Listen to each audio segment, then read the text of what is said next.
Orthogonal vectors or perpendicular vectors. Two vectors are said to be orthogonal if they are perpendicular to each other.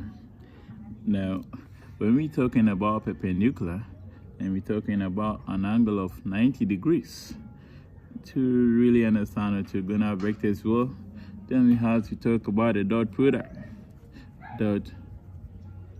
product.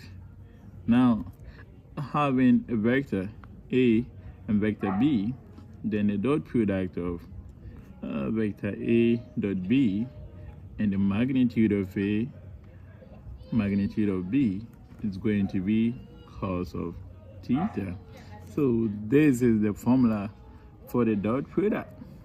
Now, having a dot product, since we are saying that the two vectors A and B are orthogonal or perpendicular, then it means the angle between A and B is what?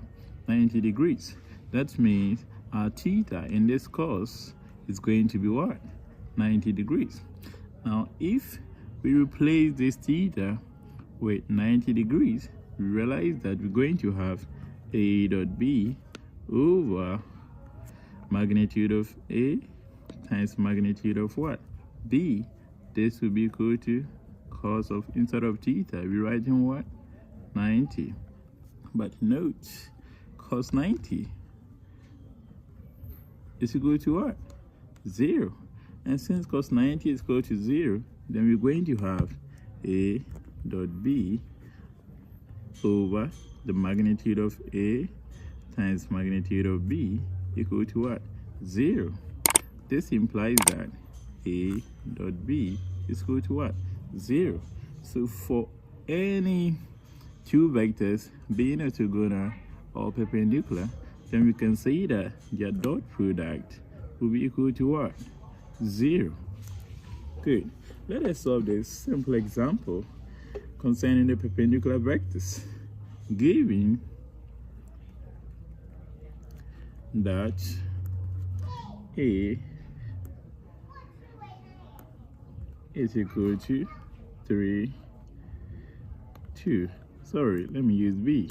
Given that B is equal to 3, 2, and C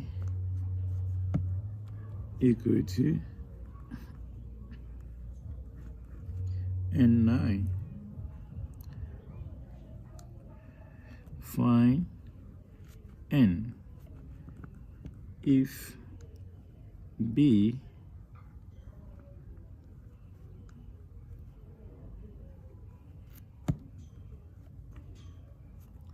is perpendicular to C. Now, considering this question, we're saying that vector B is equal to what? 3, 2, vector C is equal to and 9. And we are asked to find N if B is perpendicular to what? C. This symbol here shows that the two vectors are what? Perpendicular. Simply to solve this, since the two vectors are perpendicular, then it means that the dot product of vector B and vector C is going to be equal to what? 0, right? Now, what is the component of B? The components of B are 3, 2, okay?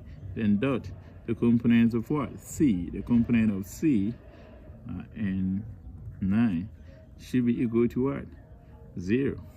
Now, according to the dot product, we're going to multiply this 3 by the N plus 2 times what?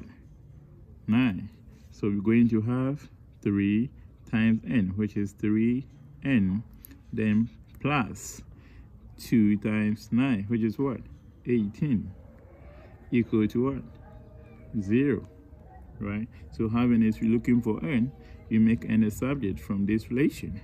We're going to have 3N, then we send our 18 to the other side of the equation. Since it is plus, when it crosses the equality sign, it's going to change to what? Minus. So minus what? 18. Now, to find the value of N, we need to divide both sides by the coefficient of what? N, which is what? 3. So it's going to be 3 over N over 3 equal to minus 18 over 3. And here, you know, what's going to happen? 3 over 3 means 3 people going to share 3 items. Each one is going to get 1, and 1 times n is what? N. Also, we have minus 18 divided by what? 3. That's going to give us minus what? 6. Right. So, therefore, we have n is equal to minus 6. And we're done solving for the value of our n. If you like such of more videos, then you subscribe to the channel. See you when I see you. Bye.